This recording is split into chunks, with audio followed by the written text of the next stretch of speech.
ऐसे सब्जेक्ट्स हैं जो हमें बचपन से फैसिनेट करते आते हैं। दुनिया के आसपास की दुनिया के बारे में जानना हो, देश विदेश में क्या चल रहा हो, हमारे आसपास की जो फिनोमिनन है वो कैसे हैं, ये सबको सुन के हमारा इंटरेस्ट तो बन जाता है। और उसका एक प्राइम एग्जांपल है ज्योग्राफी। बहुत ही ब्रिलियंट, मुझे हमेशा से फैसिनेट करता रहा है कि कैसे हमारी प्रकृति के आसपास की जो चीज़ें हैं मैं इसे कैसे रिलेट कर सकता हूँ, कैसे उनके बारे में साइंटिफिकली जान सकता हूँ। ज्योग्राफी को मैं मेरे पर्सपेक्टिव के हिसाब से geography is more of a science. हम अपने आसपास के एनवायरनमेंट को बिल्कुल अच्छे तरीके से जानते हैं। तो बट फिर वही दिक्कत आ जाती है कि फैसिनेशन तो बहुत बिल्ड हो जाता है, हमने करियर ऑप्शन ले लिया, then again the same problem arises कि हम जो है जब करियर एस्पेक्ट को चूज करने की बात आती है तो हम कहीं ना कहीं उसमें पीछे रह जाते हैं और हमें नहीं पता रहता है कि बहुत ज़्यादा, खासकर मैंने सुना है कि यूपीएससी प्रिपरेशन के दौरान अगर कोई बोल देता है कि मुझे यूपीएससी ऑप्शनल में ज्योग्राफी लेना है तो सबसे पहले डिस्करेज किया जाता है कि नहीं नहीं बहुत लेंथी सिलेबस है, बहुत कुछ है उसके अंदर में। That is clearly the lack of guidance there I feel. तो to curb that we have doctor Seema Rani ma'am with us. Ma'am is an assistant professor in the Department of Science, in the Institute of Science, in the Department of Geography. Ma'am has already been a professor in Miranda House, that is in Delhi University. So this is evident that she is here and she will be giving insights also. So ma'am, I would like to invite you on the stage. But thank you, Soumya and both and the entire team, especially this department. They have invited me for this occasion, at least to share my views, and I don't know how far I will be able to guide you on this, because nobody can guide anyone. This is what my feeling. It's all about you, your decisions, your cost, your strategies, your how. I can tell you what are the options available, where you can decide your, I'm not going to, you can keep on the first slide first. Maybe slide there, but when I say next, you can move. तो Hindi medium जितने students होंगे यहाँ बहुत कम है।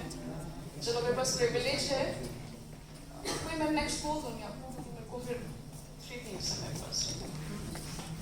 So roughly in geography subject, of course we know that it is a very popular subject from the UPSC point of view, any other exam point of view, because general studies we have geography. But besides that, it is also because it gives an idea or it gives an impression of the science stream also. Because you know that in this BHU only, we have BA and BSc in geography. Besides BA program must be there, because there are 3 things. You either have BA program, BA honors, and finally you have BSc. We have these options. I will let you know that what are the options we have. In any options, whatever I am telling you, I am going to tell you what are the organizations where you can apply, what are the options in terms of master's level you have. Of course, you have to prepare from now onwards. And sometimes there is a, जब भी students आते हैं BA first semesters में या MA first semesters में, मेरा एक सवाल होता है, आप यहाँ पे क्यों आए?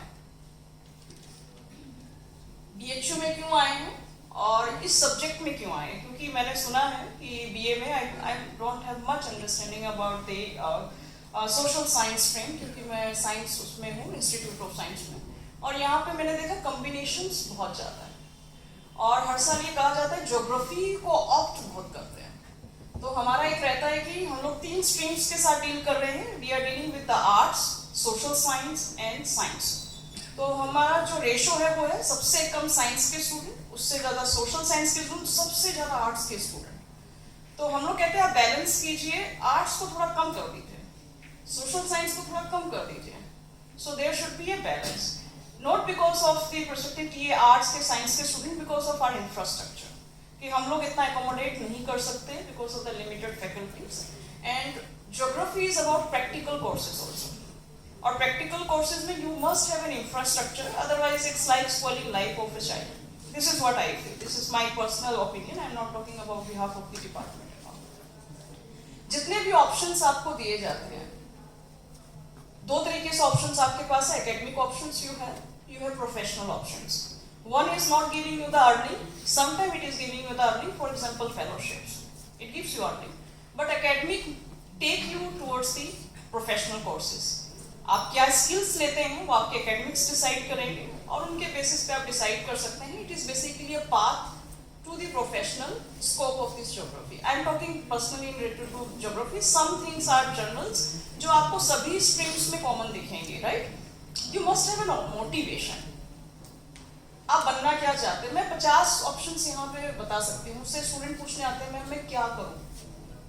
तो मेरा ये जवाब होता है मैं कैसे बताऊँ कि आप क्या करें? मैं कैसे बता सकती हूँ?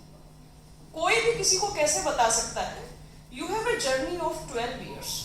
12 साल आपको स्कूलिंग में लगे, आपने क्या पढ़ाई करी, क्या आपकी स्किल्स हैं, क्या आपका फैमिली बैकग्राउंड है, क्या आपके फाइनेंशियल कॉन्स्टेंट है, क्या फिजिकल कॉन्स्टेंट है, क्या मेंटल कॉन्स्टेंट है, क्या आप कंफर्टेबल हैं, किसमें अनकंफर्टेबल है, ये तो आप जानते हैं। तो यहाँ पे जितने भी कैरियर्स के गाइडेंस के लिए टीचर्स हैं वो कभी ये कह ही नहीं सकते हैं कि आप इस डायरेक्शन में जाइए। एक इंस्टिंक्ट होती है, जब हम आपको क्लास में बोलते देखते हैं तो हमें लगता है कि शायद ये रिसर्च में जा सकता है, but that is an instinct. हम कह सकते हैं आप इसमें बेहतर हो सकते हैं, you must go to this, लेकिन उसमें जाने का तय आपको करना है, क्योंकि आपको उसके लिए एक स्ट्रेटेजी बनानी होगी। आप यूपीएससी की बहुत वीडियोस देखते हैं, मैंने देखा है कि अगर फर्स्ट सेमेस्टर का स्टूडेंट है वो सबसे पहले यूट्यूब पे यूपीएससी के लिए जरूर है। Most important this belt, Bihar, UP, UPSC, उसको फुल फॉर्म शायद पता भी ना हो। ऐसा भी मैंने देखा है, अगर मैं उससे ये पूछ लूं यूपीएससी का फुल फॉर्म क्या है और मुझे सिर्फ उसका स्ट्रक्चर बता दो, सिंपल एक स्ट्रक्चर बता दो कि वो काम कैसे करता है, नहीं मालूम। कितने सब्जेक्ट्स हैं, नहीं मालूम। तो आपने ये कैसे चूज किया कि आपको यूपीएससी करना है? मुझसे कहा कि मैडम मुझे ज्योग्राफी अच्छा लगता है। मैंने कहा ज्योग्राफी होता क्या है, डेफिनेशन क्या है इसकी? वो मालूम नहीं है। तो मेरे को तुम्हें अच्छा क्या लगता है इसमें जब तुम्हें डेफिनेशन ही नहीं मालूम, तुमको ये नहीं पता ज्योग्राफी है क्या, तो तुम्हें ये कैसे पता चला मुझे ज्योग्राफी क्यों लेना है?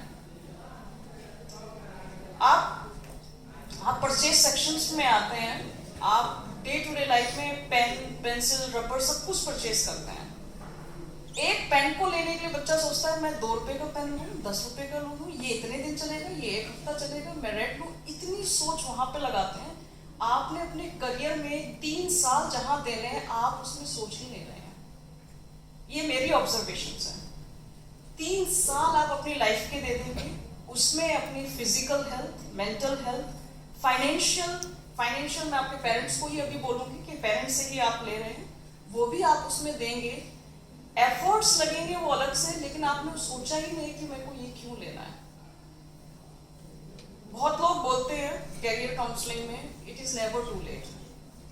नहीं, ऐसा नहीं है। अगर आप अपना कैरियर शुरू से नहीं सोच रहे हैं और आपको मिड में करते हैं तो प्रीवियस के जो इयर्स है I call it a wastage of time, financially, physically and mentally. आपको हर स्टैंड पे ये सोचना है कि आप जहां पे जा रहे हैं क्या वहां पे जाना जरूरी है। क्या मेरे को तो लगता है सबसे पहले आपको पूछना चाहिए क्या मुझे बीए ही करनी है, बिकॉज साइमल्टेनियसली आपके प्रोफेशनल कोर्सेज भी हैं। प्रोफेशनल कोर्सेज का मतलब होता है दे आर जॉब ओरिएंटेड और कोई स्पेसिफिक होते हैं अपने स्किल्स में जिस डायरेक्शंस में आपको जाना है। So why should we do BA? ये भी सवाल कोई नहीं पूछता है अपने आप से। देन स्ट्रेटेजीज आपको बनानी होगी। स्ट्रेटेजीज में 2 चीजें बहुत इंपॉर्टेंट है। आप कितना हार्डवर्क दे सकते हैं, कौन सी स्किल्स आप ले सकते हैं। जैसे कोई कहता है कि 24 आवर्स पढ़ना है, यूपीएससी में है, मेरे को आइसोलेट होना है, मुझे न्यूज़पेपर डेली पढ़ना है, it is a part of strategy. तो आपकी स्ट्रेटेजीज क्या हैं? क्या आप उस स्ट्रेटेजीज को करने के लिए भी तैयार हैं? उसमें जो हार्डवर्क है, do you have time for hard work? किसी के पास हार्डवर्क का भी टाइम नहीं होता है, ऐसा भी होता है, दे आर सो बिजी। जैसे मैं इसका एग्जांपल दूं, अगर आप कह रहे हैं कि मैं ग्रेजुएशन करने के लिए आया हूँ, मैंने ज्योग्राफी ऑप्ट कर लिया, इट्स गुड, आपने ऑप्ट कर लिया। अगर मैं उससे ये कहूँ कि मुझे ये एक टॉपिक है या पढ़ के आइएगा, 1 वीक टाइम है, वो पढ़ के नहीं आएगा। अब सोचने वाली बात है कि आपने ऑप्ट किया है, अपनी चॉइस से किया है, किसी ने प्रेशराइज नहीं किया है, but you don't have time to even read. तो करियर कैसे बनेगा? Career never comes from the air, it never comes from the luck. Luck की अगर आप बात करेंगे, it plays role 10%, remaining is hard work. आपने कई बार रोनाल्डो को सुना होगा, उन्होंने ये कहा है कि hard work, talent without hard work is a wastage, वो कभी काम नहीं आता। और हार्ड वर्क आपको डे टू डे लाइफ में करना होता है। Even for this I have spend 1 day to prepare my lecture, right?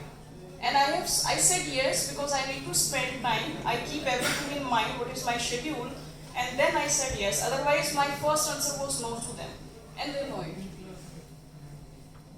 You need to decide where you can spend your time, your skills. Ma'am told you many things that you can hire skill from this, and this. I'm not going into this. You need to know better कि आप किस चीज में हैं। Skills में आपके बाद cost आपको पे करनी होगी उससे, जो आपका aim है। What is your aim? आप यूपीएससी में जाना चाहें, मैं यूपीएससी बार बार इसलिए बोलती हूँ क्योंकि 90% यूपीएससी एस्पिरेंट होते हैं यहाँ पर, ठीक है? उसके बाद आप गवर्नमेंट जॉब के बारे में फिर सोचते हैं। सबसे लास्ट ऑप्शन होता है आपकी प्राइवेट जॉब। क्या आप उसके कॉस्ट पे करने के लिए तैयार हैं? What is the cost? Financial cost आएगी उसके लिए। नथिंग कम्स इजी, कुछ भी आसान नहीं है। अगर आपको लगता है कि मैम आसान रास्ता बता दीजिए, तो आसान एक ही रास्ता है, वो है घर का रास्ता। आप घर में बैठ सकते हैं, वो सबसे आसान है, लेकिन हाउ लॉन्ग? तो आपके लिए वो भी टफ हो जाएगा। मेरे को ये लगता है सबसे आसान रास्ता ये है, अदरवाइज कोई भी रास्ता आसान नहीं होता, कोई भी शॉर्टकट नहीं होता है। Monetary and non monetary cost आपको पे करनी पड़ेगी, आपको चीजें मेमोराइज करनी पड़ेगी, आप यूपीएससी के आपको बहुत किताबें पढ़नी पड़ेगी, आप मोटिवेशन वीडियोस पढ़ते होंगे, देखते होंगे, पढ़ते हैं, इंटरव्यूज पढ़ते होंगे उनके। तो काफी स्टूडेंट्स का ये होता है कि यार ये तो यूनिक है, सब याद कर लेते हैं, अरे यार ये तो इसका तो बैकग्राउंड ही ऐसा था इसलिए कर लिया इसने, अरे इसकी तो पढ़ाई ही ऐसी थी। उस पर भी मैं आऊंगी। कुछ मिथ्स हैं जो बच्चे आई डोंट नो ये कहाँ से वो लेके आते हैं, अपने फ्रेंड सर्कल लेके आते हैं, या कुछ टीचर्स हैं जो उनको ये बताते हैं, या उन्होंने ये इसलिए बना लिया है क्योंकि उनको लगता है कि वो कुछ कर ही नहीं सकते हैं। Self doubts. हेट्रोजेनिटी को ध्यान में रखिए। अगर आप रेडी हैं कि इसके लिए जो भी कॉस्ट होगी मैं उसको पे कर सकता हूँ, physical, mental and cost money, then move to the next in the heterogeneity. Heterogeneity means आप किस बैकग्राउंड से आते हैं, क्या आपका सोशल बैकग्राउंड आपको अलाउ करता है ये करने के, क्या जो लोकेशन है आपकी वो अलाउ करती है आपको करने के। इसमें एक फैमिली का रोल बहुत आता है। जब हम कैरियर की बात करते हैं सबसे पहले ये आता है कि मेरे पेरेंट्स चाहते हैं कि मैं ये बनूं। 3 इडियट्स हम सबने देखी है, तो मुझे इस पे ज्यादा बात करने की जरूरत नहीं है, लेकिन 3 इडियट में एक डायलॉग भी है, वो बोलता है कि आप काबिल बनिए, अगर आप में काबिलियत है तो जॉब खुद आएगी। अब काबिलियत और स्किल, ये मैम बात बता चुकी हैं बहुत बार, ठीक है, मैम ने बहुत बात की इस पे डिटेल में। जो रिसोर्सेज आपके पास है, रिसोर्सेज कुछ भी हो सकता है, आपका सेलफोन भी एक रिसोर्स है, आपकी एक नोटबुक भी एक रिसोर्स है, लाइब्रेरी भी एक रिसोर्स है। What ever resources you have at this point of time, क्या आप उसको एफिशिएंटली यूज कर रहे हैं? मैं इस मोमेंट में यहाँ पे खड़े होकर ये बोल सकती हूँ कि इस ग्रुप में जितने भी स्टूडेंट्स यहाँ बैठे हैं, हार्डली 2% होंगे जो एफिशिएंटली उसको यूज कर रहे हैं। क्योंकि मैंने देखा स्टूडेंट्स को एक भी पूरे साल एक भी बुक लाइब्रेरी से इशू ही नहीं करवाई है। अगर उससे पूछे फिर वाईफाई आपको मिल रहा है, वाईफाई तो मुझे लग रहा है कोई डिनाई नहीं कर सकता इसको। और मैंने यहाँ पे एक है कि हॉस्टल्स में भी वाईफाई मिल रहा है एंड 24/7, और आपके सेलफोन में उसको अलाउ किया गया है। उसका पर्पस ये है कि सब लोग लैपटॉप नहीं ले सकते, सबके पास डेस्कटॉप नहीं है, तो हमें स्टूडेंट्स को मोबाइल में वाईफाई अलाउ करना चाहिए। यहाँ पे एक और है, दिल्ली यूनिवर्सिटी में अगर आप जाते हैं तो वाईफाई में सोशल मीडिया काम नहीं करता है। अगर आप व्हाट्सएप पे मैसेज करेंगे इट वॉन्ट गो, यहाँ पे वो भी काम करता है नहीं। इसका मतलब क्या है, आपको इन्होंने बिल्कुल फ्री छोड़ दिया है बीएचयू में। हम कुछ ब्लॉक नहीं करेंगे, हम कुछ भी नहीं करेंगे। आप 18 years and above है, decide yourself what you want to do with your cell phone, ठीक है। तो रिसोर्स की एफिशिएंसी वो बहुत इंपॉर्टेंट है, वो आपके घर पे भी हो सकती है। एफिशिएंसी में हर चीज आती है। That could be a resource towards your path, whatever you want to become. क्या आप ऑनेस्ट है अपने लिए, दैट्स मोस्ट इंपॉर्टेंट। बच्चे क्या करते हैं, पढ़ेंगे नहीं और आके बोलेंगे मैम मैं बहुत पढ़ाई की, बहुत कुछ किया, लेकिन मुझे तो जब आप झूठ बोल देंगे, आप किसी को भी झूठ बोल सकते हैं और हमें फर्क भी नहीं पड़ता है उससे। किसी भी टीचर को आपके किसी भी लाए से कोई फर्क नहीं पड़ता, क्योंकि करियर आपका है, जिंदगी आपकी है, उसके कंसिक्वेंसेस के लिए तैयार भी आपको ही रहना है। जो भी डिसीजंस आप आज लेंगे आफ्टर 10 years, उसके कंसिक्वेंसेस आपको ही फेस करना है। Nobody will face on your behalf. उसका एक असर अगर किसी पे पड़ेगा वो आपकी फैमिली पे पड़ सकता है, दैट्स ऑल। उसके अलावा किसी को कुछ फर्क नहीं पड़ता है। बहुत क्लियर, मैं बहुत स्ट्रेट बोलती हूँ, मेरे स्टूडेंट्स मुझे जानते हैं, I am very very straight forward. और कुछ चीज़ें ऐसी बोलती हूँ जो तकलीफ देती हैं, लेकिन तकलीफ देनी भी चाहिए। वो इसलिए देनी चाहिए क्योंकि आगे जो तकलीफें आपको आएंगी उससे पहले कि मैं ही बता दूं कि ये तकलीफें आ सकती हैं आपको। You need to be very very sure कि क्या करना चाहते हो। ऑनेस्ट नहीं होना अपने काम को लेकर।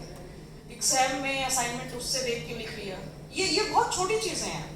अभी कुछ दिन पहले ही मुझसे एक आर्ग्यूमेंट हुई है किसी स्टूडेंट की, और मुझे फाइनली उनको ये कहना पड़ा कि आपको रूम से जाना चाहिए। और आर्ग्यूमेंट ये है कि असाइनमेंट ग्रुप में दिया गया था, उसने कंट्रीब्यूट कुछ नहीं किया और उसने ये लगा कि ग्रुप में सबको नंबर मिल जाएगा। और मैंने जब उनके ग्रुप लीडर से पूछा तो उन्होंने कहा इस लड़की ने कुछ भी कंट्रीब्यूट नहीं किया है। वो मेरे पास आया, उसने बोला कि मैम मुझे डेंगू हो गया था, मैं आ नहीं पाया और मैंने असाइनमेंट में मटेरियल दिया है मुझे। जो ग्रुप लीडर है उसको मैंने मटेरियल दिया था, but I was not well, so I went home, please give me some marks. I was like, okay, why don't you call your leader? उनको बुलाते हैं यहाँ पे, बात करते हैं और डेंगू का सर्टिफिकेट आप लेके आना। तो बोले मैम अभी नहीं आ पाएगा। मैंने कहा कोई बात नहीं, 1 दिन 2 दिन 1 हफ्ता कभी ना कभी तो बनवाई लोगे, ले आना, तो क्या दिक्कत है। वो 1 घंटे बाद मेरे पास आता है और मुझे बोलता है कि मैम ये हो नहीं पाएगा जो आपने कहा। मैंने कहा वाई? क्योंकि मैंने कुछ किया ही नहीं है। This is the honesty I was talking about. वो असाइनमेंट आप मेरे लिए नहीं कर रहे हैं, आपको 10 मार्क्स मैं दे दूंगी, मैं ऐसे भी दे सकती हूँ, मेरे पास इतनी पावर है, लेकिन power come with the responsibility. एक टीचर बेईमान नहीं हो सकता। मैं सबको 10 on 10 दे सकती हूँ, यहाँ पे टीचर एग्री करेंगे इससे, और मुझसे कोई पूछेगा भी नहीं कि आपने 10 में से 10 क्यों दिया है। लेकिन ये ऐसा कभी होता नहीं है। क्यों नहीं होता है? क्योंकि अंदर एक चीज है कि मैं टीचर हूँ। अब मैंने कहा ना, कॉस्ट की मैंने बात की, आप जो भी बनेंगे उसकी एक कॉस्ट है। उसकी एक कॉस्ट ये भी है कि आप बेईमान नहीं हो सकते। मैं अपने स्टूडेंट्स को, चाहे वो हिंदी हो, इंग्लिश हो, किसी बैकग्राउंड से आता है, उसके काम से हिसाब से आपको नापना पड़ता है। ये भी उसकी कॉस्ट है। और इसकी कॉस्ट ये है कि मुझे कुछ स्टूडेंट्स के साथ आर्ग्यू करना पड़ता है। कुछ स्टूडेंट्स की नजरों में बहुत बुरे भी दिखते हैं टीचर्स, वो कहते हैं इससे खराब टीचर नहीं है, 1 ही तो नंबर देना था, 2 ही तो नंबर देना था। ये आप सुनते होंगे, आपके क्लासमेट्स बोलते होंगे यार ये बहुत खड़ूस है, 1 नंबर दे देती तो क्या चला जाता नहीं? अरे क्या था, एग्जाम में ही तो नहीं आ पाया, दोबारा ले लेगी तो क्या चला जाएगा? सेकंड टाइम का एग्जाम नहीं हो सकता है ना? बहुत छोटी चीज है। उस लड़के ने मुझसे ये कहा, मैडम ऐसा भी क्या हो गया, झूठी तो बोला है। ये उसके शब्द थे। I was like, और वो स्टूडेंट ऐसा नहीं है, he is in 5th semester। अभी मतलब वीडियो चल रही थी मालवीय जी की, मैं सुनूं तो ऐसा लगे आंसू आ जाए, और जब बच्चे को देखूं तो ऐसा लगे अरे बाप रे, ये बगिया में क्या हो रहा है। आप हमेशा ये कहते हैं ना कि महामना की बगिया में ये नहीं होना चाहिए। तो मुझे लगा ये क्या है। मैंने उनसे ये पूछा, ये बताओ ये जो ज्ञान है ये कहाँ से लेके आए? क्योंकि टीचर्स को नहीं सिखाते ऐसा, बीएचयू में तो ऐसा नहीं सिखाया जाता है कि आप झूठ बोलिए। तो उसने कहा मैम आपने इस बात को बहुत आगे बढ़ा दिया है, बहुत छोटी सी बात थी, नंबर आप दे देते और मैं चला जाता। मैंने कहा यही तो प्रॉब्लम है तुम्हारी और मेरी सोच में, तुम नंबर के लिए फाइट कर रहे हो और मैं ऑनेस्टी के लिए कर रही हूँ। मैं तुम्हारी ईमानदारी के नंबर दे सकती हूँ, बेईमानी के नंबर नहीं दे सकती। अब मैंने स्टूडेंट को अलाउ नहीं किया, मैंने कहा मैं आपका असाइनमेंट इस सेमेस्टर में नहीं ले सकती। आपको कोई और टीचर अगर एग्री करता है यू कैन डू दैट, क्योंकि अब मुझे पता चल गया है कि तुम सिर्फ 10 नंबर के लिए किस हद तक जा सकते हो। लेकिन ये चीजें करियर में नहीं चलती हैं। आपकी ऑनेस्टी एक टाइम पे आपको बहुत बुरा दिखा सकती है, लेकिन लॉन्ग टर्म में लोग सिर्फ उसी को याद रखते हैं जो ऑनेस्ट होता है। Remember that. आपके दोस्त, आप किसी से भी कितनी भी हमदर्दी कर लीजिए, आप कहेंगे कि ये मुझे आगे बढ़ा सकता है, सीढ़ी हो सकता है, सब कुछ हो सकता है, लेकिन वो सच्चा दोस्त नहीं हो सकता। अगर आप नंबरिंग करेंगे ना कि ये 10 लोग हैं, चाहे वो टीचर्स हो, पेरेंट्स हो, कोई भी हो, उस 10 लोगों में बेईमान आदमी नहीं आ सकता। ये मेरा एक्सपीरियंस है। भले वो कितना करोड़पति हो, लखपति हो, कोई भी पोजीशन पे बैठा हो, वो आपकी लाइफ की काउंटिंग में नहीं होगा। आपका मतलब बनता होगा, आप उनसे बात करते होंगे, वो एक डिफरेंट मैटर है। I am talking about your quality when you are pursuing a career. Honesty सिर्फ प्रिपरेशन में काम नहीं आती है, ऑनेस्टी आपकी जॉब में भी काम आती है। आप ऑनेस्ट हैं, लोग आपको हायर करना चाहते हैं। 3 इडियट में सुना था ना, लास्ट में बहुत ऑनेस्ट हो गया था तो उसको हायर कर दिया था, राइट? वो मूवी है, रियलिटी में भी ऐसा होता है। जो मूवीज में चीजें दिखाई जाती है ना, वो रियल लाइफ में होती हैं, मिरेकल्स होते हैं। तो आप इस बात में रहिए कि आपकी लाइफ में मिरेकल्स नहीं होंगे, बट आप उसके लिए कितना दे रहे हो ये भी तो सोचिए ना। अगर आप गिव अप नहीं कर रहे, लास्ट में जो है गिव अप मत कीजिए लाइफ में, नेवर गिव अप। बहुत हार्श स्टेटमेंट है, ऐसा लगता है कि ऐसा क्या कि मैं गिव अप नहीं करना चाहिए, मेरा ये चला जाए, मेरा वो चला जाए। आपके हिस्ट्री में ये एग्जाम्पल्स रहे हैं कि जो गिव अप नहीं किया, सक्सेस उसी को मिली है। मैं बायोग्राफी बहुत पढ़ी है, आपको भी मैं सजेस्ट करूंगी बायोग्राफी जरूर पढ़िए, चाहे नॉन फिक्शंस मत पढ़िए, ये आपकी चॉइस है, ठीक है। मेरे को बायोग्राफी बहुत अपील करती है, मुझे लगता है किसी की रियल लाइफ है, उसी से हम सीख सकते हैं। फिक्शन में तो हम कुछ भी इमेजिन कर सकते हैं, क्या मैं गलत कह रही हूँ? मैं कहानी कोई भी बना सकते हैं, लेकिन अगर वो रियल है तो आपको लगता है यार सच में ऐसा हुआ था, क्या सच में ऐसा हो सकता है? Nelson Mandela was in jail for 29 years, but he never gave up. 29 years of your life, आप ये देखिए 29 years अपनी लाइफ में ऐड कर दीजिए, आप किसकी क्या एज रह जाएगी, and that's also in jail. तो जेल में क्या मिला होगा उनको? इस दौरान उनके जो बेटे थे वो गुजर गए और उनको वो लास्ट मोमेंट में देख भी नहीं पाए। This is the cost he paid. Everything has a cost. कुछ भी चीज फ्री में नहीं आता है और कुछ भी बहुत कैजुअल नहीं आता है। तो डिसीजन जब आप लाइफ में लें, उसके कंसिक्वेंसेस के बारे में जरूर सोचें, इवन करियर में, कि मुझे किस डायरेक्शन में ले जाएगा, क्या मैं उस डायरेक्शन में जाना चाहता हूँ। इसका एक और एग्जांपल मैं आपको दूं। मैंने अभी बताया था कि टीचिंग बहुत अच्छी जॉब है। जो यूपीएससी है, जो आईएएस है, आप उससे बात कीजिएगा और एक टीचर से तो बात की है आपने। इन्होंने कहा मैं बहुत सेटिस्फाइड हूँ, एक हैप्पीनेस इनके चेहरे पे दिख रही है, राइट? थोड़ी बहुत मेरे पे भी दिखती है कभी कभी, ठीक है। आईएएस और एक पब्लिक सर्वेंट से पूछिएगा, वो कहेगा यार उसकी झिक उसकी झिक 24 घंटे काम, मेरी कोई ऑफ डे नहीं है। उसकी अपनी पर्सनल लाइफ कुछ नहीं होती यार। मैं ये नहीं कहती आप मत कीजिए, लेकिन कॉस्ट जो आएगी, कोई पर्सनल लाइफ नहीं है, किससे झगड़ा मोल लेना है, मिनिस्टर की भी सुननी है, दूसरों की भी सुननी, एक प्रेशर है। बहुत सारे लोग गिव अप कर देते हैं, छोड़ देते हैं इस जॉब को, जबकि आपको पता है कि इस जॉब को मिलने के लिए कितने एफर्ट्स लगते हैं। मतलब आपका 1.5 साल का तो प्रोसेस ही है। उस प्रोसेस के बाद भी एक प्रोसेस है, जब आप एक हायर रैंक पे पहुंचते हैं, उसके बाद बहुत लोग ये छोड़ नहीं, अब नहीं होता। उसकी भी एक कॉस्ट है, क्या आप उस कॉस्ट के लिए तैयार हैं? आप कितना दूसरे के अंडर काम कर सकते हैं, कितना अपनी फ्रीडम चाहते हैं, वो भी एक कॉस्ट है। बहुत लोग होते हैं, वो कहते हैं कि मैं कुछ भी कर सकता हूँ। मेरे पास जब पीएचडी में स्टूडेंट्स आते हैं, मैम के पास भी आया हूँ, मैम मैं किसी भी चीज पे रिसर्च करूंगा, आप बस एक मौका दीजिए, साइन कर दीजिए, बस कंसेंट मिल जाए आपका। तो उससे बोला कि देखो इसमें इतनी एज निकल जाएगी, 30 साल के तुम हो जाओगे, ये भी चांसेस हैं, ये भी हो जाएगा। मतलब आई ट्राई एवरी एफर्ट जो उसको डीमोटिवेट करे कि वो मेरे अंडर पीएचडी ना करे। आपको 9 से 5 आना पड़ेगा, फेलोशिप पे साइन नहीं होगा जब तक प्रोग्रेस नहीं होगे, ब्ला ब्ला ब्ला। जब आप आएंगे आपको पता चलेगा उसमें। तो स्टूडेंट कहते हैं मैं सब कर लूंगा, पैशन है मैम, सब। जैसे ही कंसेंट पे साइन हुआ, 12 बजे आ रहे हैं, 1 बजे आ रहे हैं, ये मैं डेडिकेशन और ऑनेस्टी की बात कर रही हूँ। और मैं उन स्टूडेंट्स की बात कर रही हूँ जिसको 36,000 पर मंथ यूजीसी देती है। क्योंकि आप आर्ट्स से हैं, सोशल साइंस से, मैं इसलिए यूजीसी की बात कर रही हूँ। मेरी CSIR ऑल्सो, अगर आप BSc में होते हैं, 36,000 आप किसी भी जॉब में भी कमाना शुरू कर दीजिए। आप अभी कोई भी जॉब पकड़ लीजिए जो 36,000 आपको दीजिए और उसके एफर्ट्स देखिए कि वो क्या लेती है बदले में। सब कुछ ले लेती है, चैन सुकून सब कुछ। प्राइवेट जॉब में जाइए 36,000 में वो कहते हैं ना निचोड़ लेंगे बिल्कुल।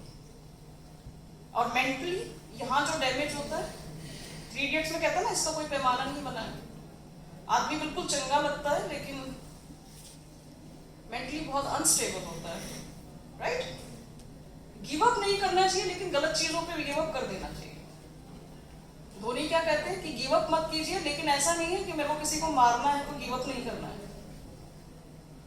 डिसीजंस अगर आपका गलत है, अपनी गलती मान लीजिए और चेंज कर लीजिए। लेकिन अगर आपको अपने ऊपर भरोसा है, आपको पता है मेरा जो डिसीजन है वो सही है, मैंने जो फैसला किया है वो गलत नहीं है, तो फिर पीछे मत हटिए, चाहे उसमें 30 साल लगे या 40 साल लगे। मेरी परमानेंट जॉब 30 इयर्स की एज पे लगी है। और मैम जानती है, यूपीएससी एस्पिरेंट रही है, बहुत लोग 30 साल की उम्र तक 8 अटेम्प्ट होते हैं किसी के, वो 8 तक देता है। बहुत ऐसे लोग जेएनयू में आपको बहुत मिलेंगे, यहाँ पे भी होगा, लेकिन जेएनयू थोड़ा छोटा है तो पता चलता रहता है कि कौन है ऐसा। 8 अटेम्प्ट तक एज 32 हो गई, 33, 35 हो गई। लेकिन मेरी खुद की फ्रेंड है, उसने लास्ट अटेम्प्ट भी दिया है, गिव अप नहीं किया। उसके बाद गिव अप क्या करेंगे, तो अटेम्प्ट ही ओवर हो गए, नहीं? लेकिन उसका रिग्रेट मत रखिए लाइफ में। जो भी करियर चूज कर रहे हैं, अगर आपने उसके प्रोस एंड कॉन्स देख लिए हैं, उसके बेनिफिट्स देख लिए हैं, और उसके बावजूद जो आपने सोचा था वो उससे विपरीत जा रहा है, fine, whatever it takes, you are ready for it. You have to be ready. मैं 50 ऑप्शंस आपको दिखाऊंगी, आपको लगेगा कि मैम इसमें से बेस्ट ऑप्शन आप चूज करेंगे, I am not the chooser for you. लेकिन उसके लिए क्या लगेंगे एफर्ट्स, इसकी तैयारी स्ट्रेटेजी आप बनाएंगे, उसकी कॉस्ट आप डिसाइड करेंगे, आपकी हेटेरोजेनिटी बताएगी कि आपको डिसीजन लेना चाहिए या नहीं लेना चाहिए। और अब नहीं लोगे, अब तो आपको पीएम चुनने का भी हक है 18 साल की उम्र में। जब पीएम का डिसीजन ले सकते हो तो जिंदगी क्या चीज है, क्या गलत है? चीजों को लाइटली थोड़ा लीजिए। लाइफ में ना आप किसी को भी सुनिए, कोई डिप्रेस होता है ना, तो लोग ये बोलते हैं अपने आप को इतना भी सीरियस मत लो। मैम कह रही है ना लाइफ को एंजॉय कीजिए। लेकिन मैंने एक चीज आपने कई बार देखा होगा, ये सबके साथ होता है और ये बहुत कॉमन है। आप किस बैकग्राउंड से आते हैं, किस एज से आते हैं, किस भाषा में आते हैं, किस स्कूल से आते हैं, एक चीज कॉमन है, बच्चा क्लास में दिखाएगा मैंने नहीं पढ़ा कुछ भी, मुझे तो सिलेबस भी नहीं पता कल क्या आने वाला, और वो टॉपर होगा। क्या गलत कह रही हूँ मैं? बहुत मिल जाएंगे ऐसे। वो कहेगा हमारे साथ में ऐसे थे, अरे 100 मार्क्स का था, मैं 60 का अटेम्प्ट ही करके आया। नंबर कितने? 60। हम कहते थे भाई तुम 100 का मत कर देना, तुमको 150 देने पड़ जाएंगे टीचर को, ये अच्छी बात है, तुम 60 का ही करो। ये स्टूडेंट्स बहुत मिल जाएंगे। मिथ में मत रहिए, जो बच्चा दिखा रहा है वो वही कर रहा है, ये मत रहिए। संगत ऐसी मत रखिए। कई बार स्टूडेंट कह रहा है यार मैंने तो कुछ नहीं पढ़ा, सब याद हो जाता है मुझे, पता चला रात को 2-2 बजे तक पढ़ रहा है। हमारे साथ ऐसा हुआ, और लोग उसी से इंस्पायर होकर पढ़ते नहीं है कि यार वो तो नहीं पढ़ रहा है, वो भी कुछ बन जाएगा, वो तो नहीं कर रहा है, वो तो। ऐसे स्टूडेंट्स हैं एनडीए क्रैक कर लिया है और क्लास में कभी पढ़ते नहीं दिखे, not even a single time. क्या कर रहे हैं, वो टीचर डांट रही है उसको, वहां ग्राउंड में वो दिख रहा है, उसको उसने डांट दिया, पता चला पूरे दिन क्लास से बाहर ही खड़ा रहता है। NDA IAS officer, sorry army officer, lieutenant. तो ऐसे एकदम से शॉक लगता है, अरे ये कहां से बन गए, इनको किसने ले लिया एनडीए में? लेकिन ये कुछ लोग मिसगाइड करते हैं। आप ऐसी संगत में बिल्कुल ना रहें। कभी भी बिना कुछ किए कभी नहीं होता है। अब मैंने अपनी लाइफ में जिससे पूछा ना नेट कैसे किया है, ऐसे ही हो गया था। मैं गया था घर में, उधर मैंने सेंटर चूज कर लिया, देखिए एग्जाम। यूपीएससी में भी आपको बहुत मिल जाएंगे ऐसे। अरे पोजीशन तो मेरी ज्यादा आ गई थी, बस थोड़ा सा डेंगू हो गया था। नहीं, ऐसा नहीं होता है। हर एक चीज, अगर आप क्लर्क भी बनना चाहेंगे उसके लिए भी हार्ड वर्क है। जॉब में एम हाई रखिए, ये हम हमेशा कहते हैं कि आप बहुत बड़ा एम रखिए, लेकिन वो भी रखिए जो आप कर सकें, उसके लिए जो डेडिकेशन चाहिए वो दे सकते हैं कि नहीं दे सकते हैं। और कोई भी जॉब छोटी नहीं होती है, मैं हमेशा बोलती हूँ। मैंने एक स्कूल से जॉब शुरू करी है 20,000 रुपये पर मंथ। एक स्कूल से, स्कूल टीचर, मैंने 6th स्टैंडर्ड को पढ़ाया है। और BHU आज के टाइम पे 5th रैंक पे आती है। जब मैंने ज्वाइन किया था ये 3rd रैंक पे आती है पूरे इंडिया में। तो एक 6th स्टैंडर्ड के स्कूल टीचर से लेकर एक 3rd रैंक की यूनिवर्सिटी का जो सफर है वो मैंने तय किया। तो कई बार लोग होते हैं कि मोटिवेशन देना तो बहुत आसान है, ये स्टूडेंट की तरफ से बहुत आता है। मैम आपने कह दिया बहुत आसान है ये, तो आपको क्या पता मैं किस चीज से गुजर रहा हूँ, आपको क्या पता मेरी हिंदी ऐसी है, आपको क्या पता मेरी इंग्लिश बहुत खराब है। मुझे कुछ नहीं पता, लेकिन मुझे ये पता है कि ऐसा क्या है जो आप नहीं कर सकते, मुझे ये पता है। बहुत मिथ है। नंबर 1 मिथ ये है कि मैम मेरा एजुकेशन बैकग्राउंड ऐसा है, मैंने तो सरकारी स्कूल से पढ़ाई की है। हमारी मैम की और हमारी लिमिटेशन ये होती है कि जब हम बात करते हैं हम नाम नहीं लेते हैं बिकॉज ऑफ आइडेंटिटी। मैं आपको एग्जांपल दे सकती हूँ, सरकारी स्कूल से पढ़े हुए को मैंने जर्मनी में एसोसिएट प्रोफेसर देखा। और मैं जो एग्जांपल यहाँ पे जितने भी दूंगी वो मैं BA के ही दे रही हूँ। कोई भी एग्जांपल ऐसा नहीं दूंगी जिसमें आप ये कह रहे हैं कि मैम वो तो BSc का था ना, नहीं, BA की ही मैं बात कर रही हूँ। सरकारी स्कूल से जर्मनी में हैम्बर्ग यूनिवर्सिटी में पढ़ाना, ये सफर मैंने देखा है। और ये मैं पढ़ के नहीं बोल रही हूँ, जिसको जानती हूँ उसको। BA से कनाडा में जॉब करते हुए मैंने देखा है। मुमकिन ऐसा नहीं है कि नहीं होगा, लेकिन मैं कहूँ मुझे तो माउंट एवरेस्ट चढ़ना है, कोर्स भी नहीं करूंगा, कुछ भी नहीं करूंगा, ऐसे ही जाके देखूंगा। एक फील्ड वर्क में फिजिकल ज्योग्राफी का एक्सपेंस बता देती हूँ। अगर आप फिजिकल ज्योग्राफर बनते हैं, एक फील्ड में 2 लाख रुपया लगता है। एक फील्ड में आप सिर्फ 3 दिन एक लेक पे जाएंगे हिमालय के, 2 लाख रुपए लगेंगे। क्या आप वो केस कोर्स पे कर सकते हैं? मेरे को स्टूडेंट बोलते हैं मैम मैं ग्लेशियर पे काम करना है। मैंने कहा वाह, ये तो मैं तो तंग रह गई। फिर मैंने कहा रुपये, मैम रुपये कहाँ से आ गए? हवा में उड़ के जाओगे, चल के ही जाओगे ना कहीं पे। ये जो मैं कह रही हूँ कि जब आप कोई डिसीजन लेते हैं ना, लॉजिक लगाइए, क्रिटिकल थिंकिंग कीजिए, सोचिए जो बोल रहे हैं वो क्यों बोल रहे हैं। सवाल छोटा बड़ा नहीं होता, कुछ नहीं होता, लेकिन थोड़ा सा तो सोचोगे। You need to think. कोई बैकग्राउंड मायने नहीं रखता। अगर मैं कहती हूँ आप हिंदी मीडियम से हो, आप भी मिरेकल कर सकते हो, इंग्लिश मीडियम वाला भी कर सकता है, इवन लोकल लैंग्वेज वाला भी कर सकता है। यूरोप में संस्कृत के टीचर की भी डिमांड है, उनकी ज्यादा है, क्योंकि वो संस्कृत इंडिया के अलावा कोई नहीं पढ़ाता, वहां पे स्पेशली पढ़ाई जाती है। ठीक है। उसके बाद आपका है लैंग्वेज बैरियर, बैकग्राउंड का बहुत बैरियर है। मैम मैं तो बिहार के बहुत छोटे गांव से आता हूँ, तो यहाँ से कैम्ब्रिज से कौन आ रहा है? बताइए आप में से कौन कैम्ब्रिज से आया है, कौन रशिया से आया है, कितने अमेरिका से आए हैं? अरे आपको खुश होना चाहिए, आपका जो गांव है मैप में एग्जिस्ट तो करता है। कलाम साहब आपने नहीं पढ़ा, उनको कभी पढ़ा है कलाम साहब को? वो किस गांव से आते हैं?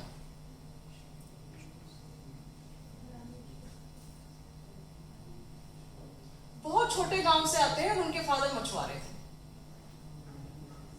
अब इससे नीचे कहां जाना चाहिए मुझे बताइए। उनकी जब पढ़ाई हुई तो इंजीनियरिंग कॉलेज में उन्होंने एडमिशन लिया, उनके पास एडमिशन के पैसे नहीं थे। उनकी ग्रेजुएशन के लिए उनकी सिस्टर ने गहने गिरवी रखे थे। यहाँ पे मैं ऑनेस्टी की बात कर रही हूँ, जो मैं बार बार रिपीट कर रही हूँ। उसकी सिस्टर को इतना विश्वास था कि ये कर लेगा। नहीं तो आप बताइए, आप भी फैमिली से हैं, कितने लोग कितनों के लिए कितने गहने गिरवी रखते हैं। तो क्या आपके ऊपर जो 10,000 रुपया साल में खर्च हो रहा है, 5,000, क्या आप उसके लिए ईमानदार हैं अपनी फैमिली के लिए? कलाम साहब की जब पहली नौकरी लगी, उन्होंने सबसे पहले जो खर्चा किया वो अपने गहने अपनी सिस्टर को लाके दिए वापस, वही वाले। अब कहने को तो ये है कि कलाम साहब के पास पैसे की क्या कमी थी, बहुत गहने खरीद सकते थे, क्योंकि वो सिंगल लाइफ थी। और आप उनकी पोजीशन जानते हैं, मुझे ये बताने की जरूरत नहीं है कि वो बनने के बाद क्या बन गए और इंडिया को क्या देके चले गए। अब आप कहेंगे साइंस बैकग्राउंड से, मैं यहाँ पे सोसाइटी की बात कर रही हूँ, क्योंकि सोसाइटी से आते हैं। वो माइनॉरिटी से आते थे, और माइनॉरिटी में भी एक बहुत कास्ट से आते थे जिसमें छूना मना होता है।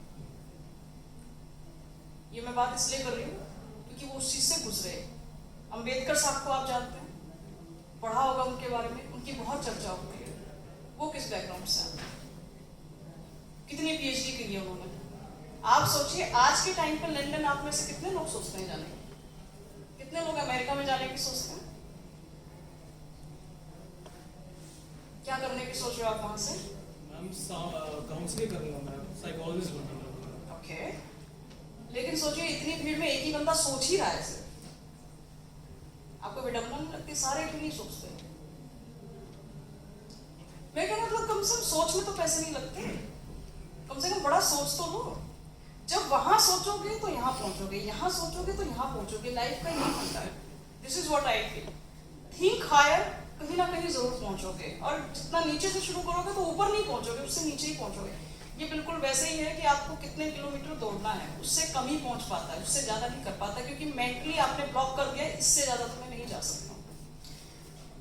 पेरेंट्स की बात आती है कि थोड़ी देर पहले कहा था कि कन्विंस कैसे करते हैं। जब आपको टी शर्ट लेनी होती है, पैंट्स लेनी होती है, मोबाइल लेना होता है, कैसे कन्विंस करते हैं पेरेंट्स को?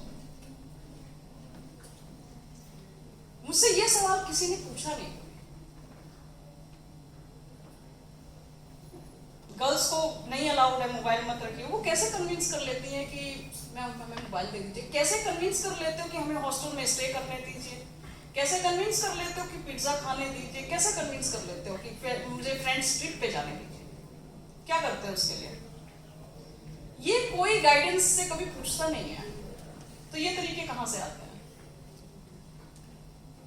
अगर लाइफ में एक चीज याद रखिए, अगर आप सही हैं तो आप कन्विंस भी कर सकते हैं, लेकिन आपको उसके लिए प्रूफ भी करना होगा। आप कहते हैं मैं ये बनना चाहता हूं, आप नहीं बन पाते हैं, तो आपको फिर उसकी बात भी माननी पड़ेगी जो आपसे कह रहा था पहले।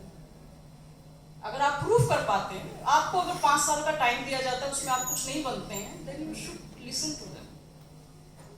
और आप ये देखिए कि लिमिटेशन दोनों साइड है। उनके पास एज की लिमिटेशन है। मुझे लगता है इंडिया में जो एक कल्चर है उसको थोड़ा चेंज होना चाहिए। 17 साल की उम्र में बच्चे को इंडिपेंडेंट छोड़ देना चाहिए, तो वो 10 साल तक इंडिपेंडेंट बन पाता है। हम लोग बच्चे को कब छोड़ते हैं बताइए इंडिया में? 25 साल की उम्र के बाद, 30 साल की उम्र के बाद। जबकि प्रोडक्टिव एज मुझे लगता है 15 से 25 है, जिसमें आप कुछ बनने की सोचते हो। 25 के बाद तो कॉम्प्लीमेंट्री चल रहा है सब, क्योंकि आप बहुत सारे जॉब्स की जब आप एज देखेंगे 25 सबको वही चाहिए, सबको यंगस्टर चाहिए। क्या मैं गलत कह रही हूँ? प्राइवेट जॉब में चले जाइए, एज 30 चली गई है, प्रोवाइडेड यू आर एक्सेप्शनल। मैं एक्सेप्शनल केसेस की यहाँ बात नहीं कर रही, राइट? 30 चली गई है, हमको नहीं चाहिए, क्योंकि 30 इयर्स का मतलब ये है कि अगले 10 इयर्स में ये हमारे काम का नहीं रहेगा। हमें चाहिए जो एनर्जेटिक हो, फील्ड कर सके, क्योंकि इनिशियल स्टेज में ना सिखाने का वक्त नहीं है किसी के पास। Getting my point? जो मैं कहना चाहती हूँ, आई होप कि आप समझ पा रहे हैं, उसको नेगेटिव मत लीजिए। मुझे लगता है कि फैमिली को कन्विंस आप कर सकते हैं अगर आप सही हैं, और उसके तरीके आपको पता है। आपकी फैमिली को आपसे बेटर कोई नहीं जानता, कोई थंब रूल नहीं है। ये ग्रेविटी जैसे बिल्कुल काम नहीं करता। आप 25 साल तक अपनी फैमिली के साथ हैं, 20 साल तक हैं, आपसे बेहतर कौन बता सकता है कि उनको कन्विंस कैसे करना चाहिए? गलत चीज के लिए करना शायद डिफिकल्ट है, लेकिन सही चीज के लिए आप कर सकते हैं। आप उनको ये कह सकते हैं कि आप मुझे सिर्फ 5 साल दीजिए, मैं नहीं बन पाता हूं, मैं वो करूंगा जो आप चाहते हैं। इसका भी एग्जाम्पल मैं दूंगी अभी कि ये कैसे कन्विंस है।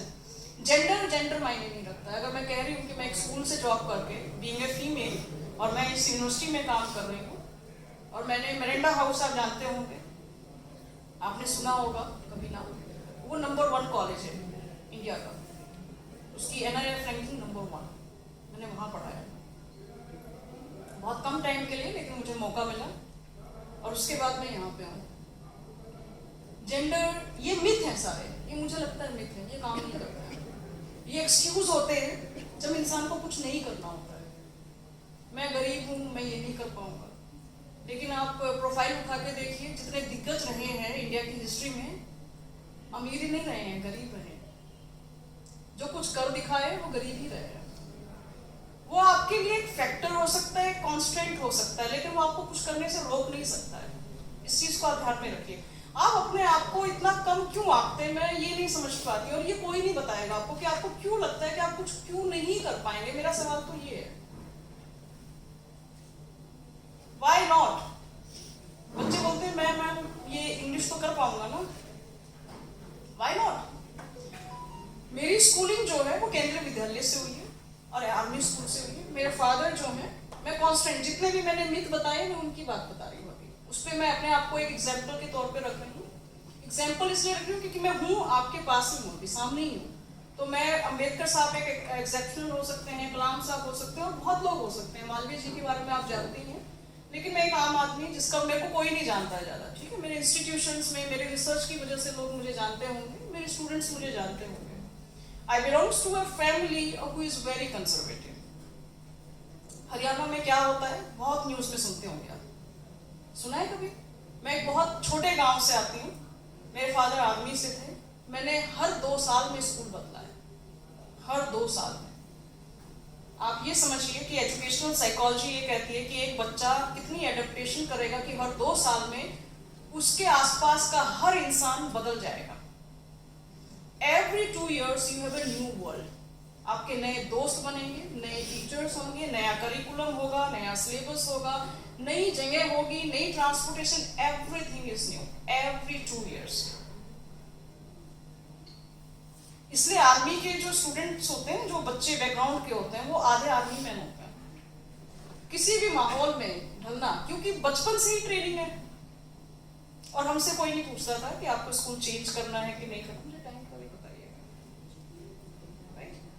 तो किसी ने ये नहीं बोला कि स्कूल चेंज करना है, तुमको कंफर्टेबल हो तुम। आज मैं देखती हूँ बच्चों से बड़ा पूछा जा सकता है, बेटा ये ठीक है, बेटा ये ठीक है, लेकिन ये तब तक ठीक है जब तक आप उसको कंफर्टेबल, आप लाइफ टाइम उनके साथ नहीं रहेंगे। तो उसको ये बताइए कि ये कहां तक तुमको स्ट्रेच कर रहा है, अपने आप को स्ट्रेच जरूर कीजिए। दिक्कत हो रही है, नहीं मेमोराइज हो रहा है, 1 घंटा 2 घंटा 3 घंटा कितना टाइम लेगा, let it take, let me see कितना एफर्ट ये मेरा ले सकता है। अपने कंफर्ट जोन से बाहर निकल जाइए।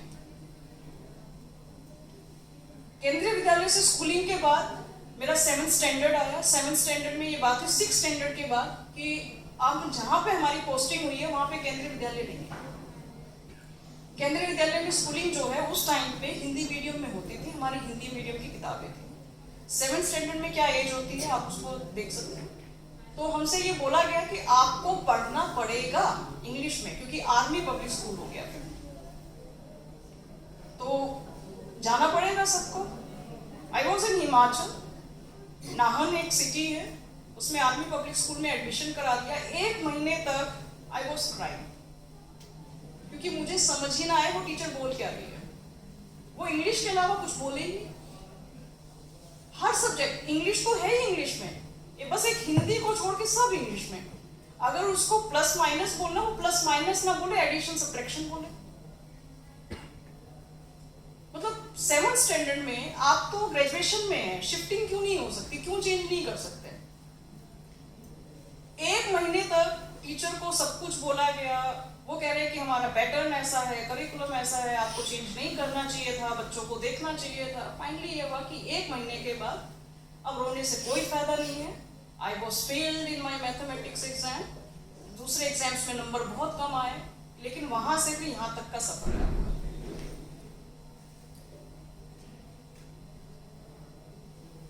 किसी को फर्क नहीं पड़ेगा कि आपकी पढ़ाई PhD तक है कि नहीं है। You can give up any time, you need to decide whether you want to give up और नॉट। अगर उस 7th स्टैंडर्ड में मैं ये बोलती कि मुझसे नहीं होगा, तो मुझे कोई ये नहीं था कि इसको पढ़ाने से हमें कोई बेनिफिट होगा। हरियाणा में ये होता है लड़की नहीं पढ़ेगी तब भी चलेगा। It is not required, necessity नहीं है। आप सोशियोलॉजी अगर पढ़ेंगे तो आप समझेंगे कि माइंडसेट कैसे काम करता है। इट इज नॉट नेसेसिटी, ये तो प्रिविलेज है। अगर आप पढ़ गए तो अच्छे घर में शादी हो जाएगी, नहीं पढ़े तो छोटा घर है। मतलब मैं बहुत ऐसी बातें बोल रही हूँ कि आई डोंट नो ये प्लेटफॉर्म उसके लिए ठीक नहीं, but this are the things you will face every day. But it was my choice that I can not give up. मुझे पढ़ाई करनी है, मेरा भाई पढ़ाई कर रहा है, मुझे भी पढ़ना है उसमें. Again there is a shifting of the school. मैंने अपना ग्रेजुएशन किया है, वो दिल्ली यूनिवर्सिटी से किया है. उसके बाद मैंने बीएड भी की है. अब बीएड की स्टोरी क्या है, मैंने ग्रेजुएशन किया, पोस्ट ग्रेजुएशन किया. पीयर्स ग्रुप में होता है कि सब लोग रिसर्च में जा रहे हैं, मुझे भी जाना है. मेरे खुद के टीचर्स ने मुझसे कहा, you belongs to a conservative family, don't go for PhD. ये मेरे खुद के टीचर ने बोला मुझे, और ये बात दिल पे लग गई. दिल पे ये लग गई, आपने कैसे बोल दिया कि अगर मैं कंजर्वेटिव फैमिली से हूं तो मैं पीएचडी नहीं कर सकती. ये बात आपने कैसे बोल दी. मेरे फादर ने मुझसे ये कहा कि ये पीएचडी कुछ नहीं होता है, तुम बीएड कर लो, बीएड करते ही स्कूल में नौकरी मिल जाएगी. उस टाइम पे मेरा जो एडमिशन है या मेरा जो सिलेक्शन है जेएनयू में एमफिल में 2 बार हुआ. एक बार जब हुआ तो मेरा बीएड भी क्लियर हुआ, एंट्रेंस उसका. तो मेरे फादर ने कहा तुम बीएड कर लो, लाइफ में पछताना नहीं पड़ेगा, तुम्हारी फटाक से स्कूल में नौकरी लग जाएगी और एकदम मजे की जिंदगी. तो मुझे लगा कि अगर मैंने आज बीएड नहीं की, एमफिल कर ली, ये मैं आपको कन्विंसिंग की बात कर रही हूँ कि कई बार हमें कुछ ऐसे फैसले लेने पड़ते हैं जिसमें हमारा मन बिल्कुल नहीं होता. मुझे लगा अगर मैं एमफिल कर लूँ, मुझे रोक नहीं रहा है कोई, वो कह रहे हैं कि एमफिल भी कर सकती हो, लेकिन मैं चाहता हूँ कि बीएड करो. अगर मैंने उस दिन एमफिल कर लिया होता और मेरी नौकरी नहीं लगती, मेरे फादर लाइफ टाइम यही कहते कि मैंने कहा था ना, मेरा मान लेती तो आज ये नौबत नहीं आती. बस वो एक बात मुझे लगा, मेरा आज 1 साल है या पूरी जिंदगी, मुझे क्या देना है. मैंने चूज किया मैं अपना 1 साल जिंदगी का दे सकती हूँ. मैंने उस साल बीएड करी, एमफिल में एडमिशन नहीं लिया मैंने. जबकि जेएनयू अपने आप में एक माना हुआ इंस्टीट्यूट है, वहां पे एडमिशन के लिए मतलब ये होता है कि दुआएं मांगते हैं कि एडमिशन हो जाए बस. और ये जो स्टूडेंट्स पढ़ते हैं वहां पे, आप उनसे पूछेंगे, एक होता है ना जैसे आप बीएचयू से जुड़े हुए हैं, बहुत लोग जेएनयू के ना होते हुए भी उससे इसलिए जुड़े हुए हैं कि अरे एक बार बस मौका मिल जाए, एक बार एडमिशन हो जाए, नहीं तो लाइफ सेट हो जाएगी. वहां पे चमत्कार नहीं होते हैं, वहां पे भी हार्डवर्क ही होता है, अलग से कोई बूटी नहीं मिलती है. ठीक है, जो इंफ्रास्ट्रक्चर आपके पास है इससे कुछ कम ही होगा जेएनयू में, इससे ज्यादा नहीं है, बहुत छोटा है जेएनयू. वो 1 साल मैंने दिया, अगले साल फिर प्रिपरेशन के लिए एमफिल की. मेरे पास जेआरएफ नहीं था, मेरा 3rd अटेम्प्ट में जेआरएफ हुआ है.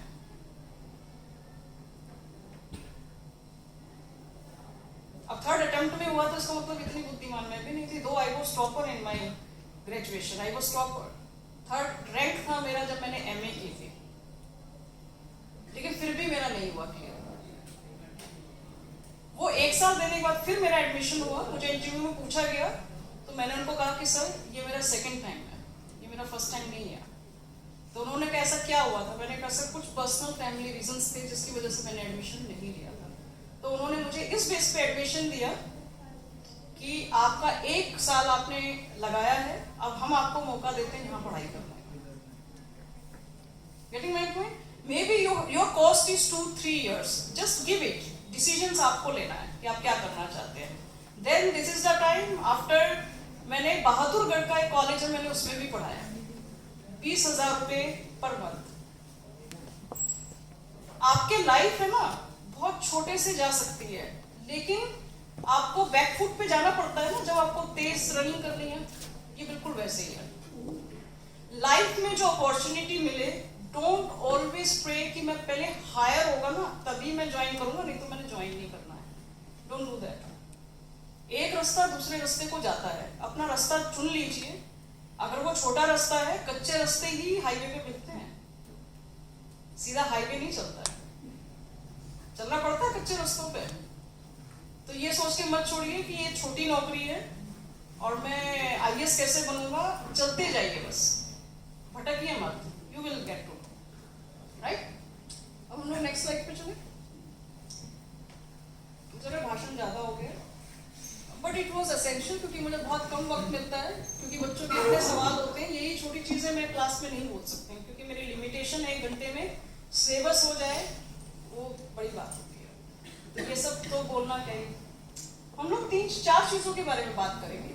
आपका एकेडमिक स्ट्रक्चर क्या कहता है इंडिया का, क्योंकि आप उसी स्ट्रक्चर से आते हैं, इसी में आपको पता चलेगा आपका स्कोप क्या है।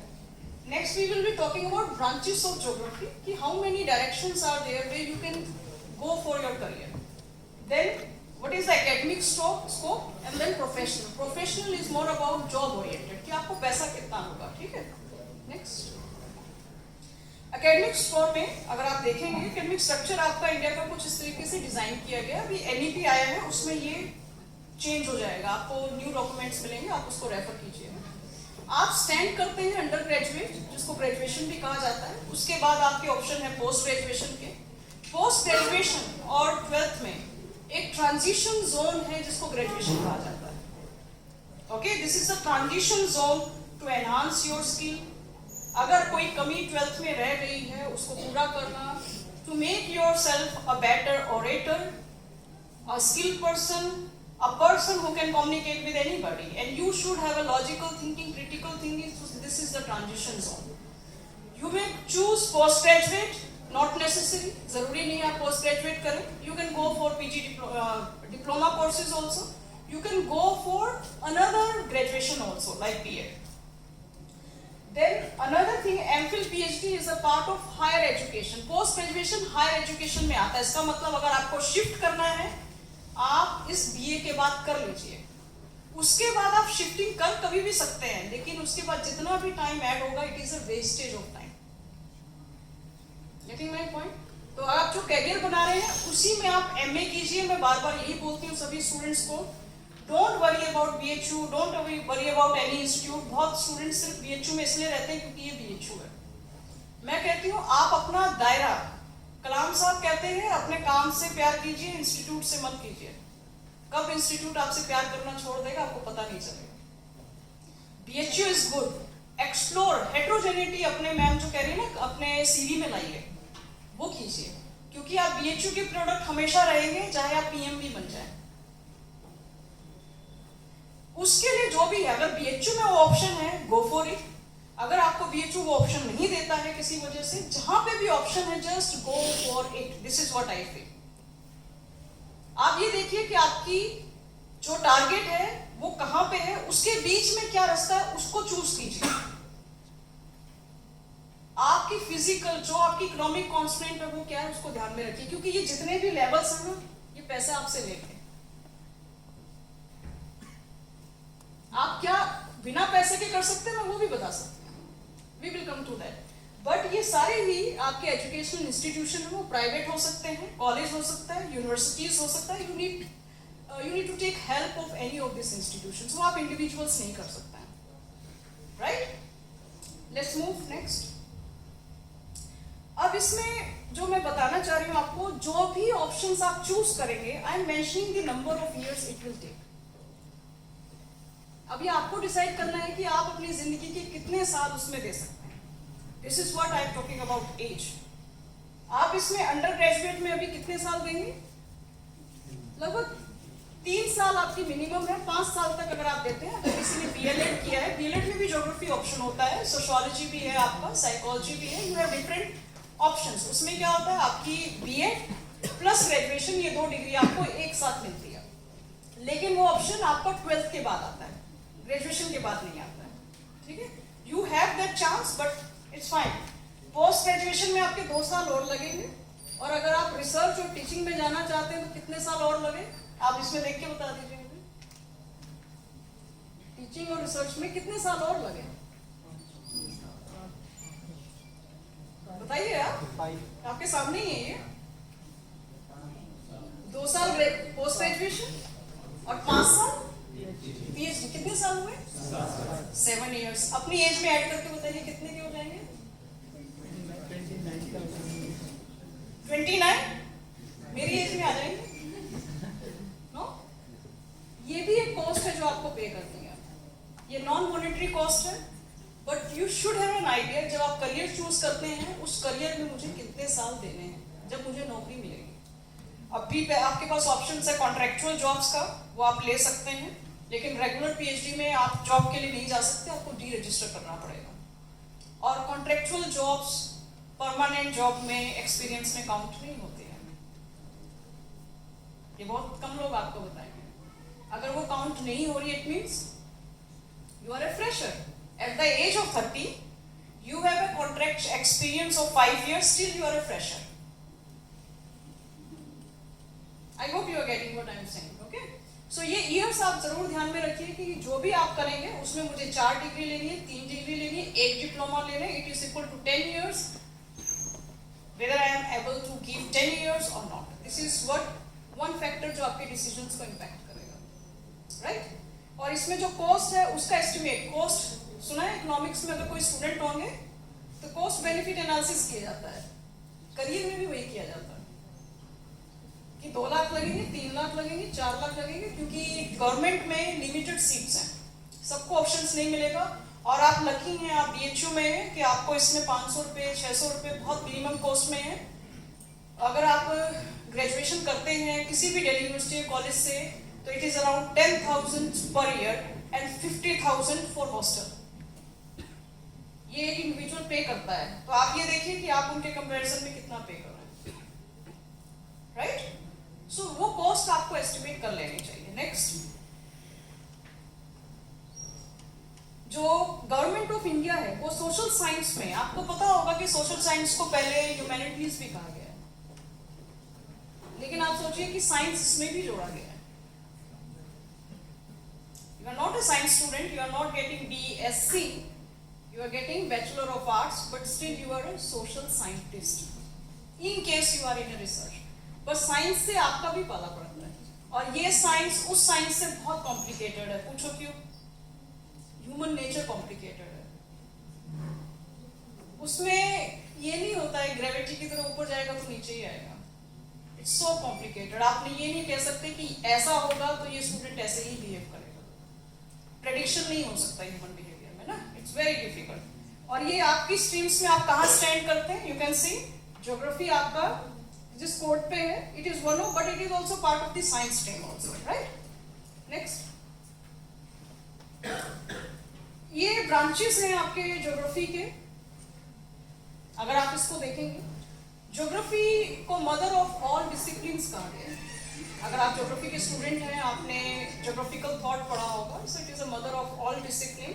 इन that case it gives you opportunity to be a part of any discipline. यहाँ पे मैंने ज्योग्राफी के जो आपका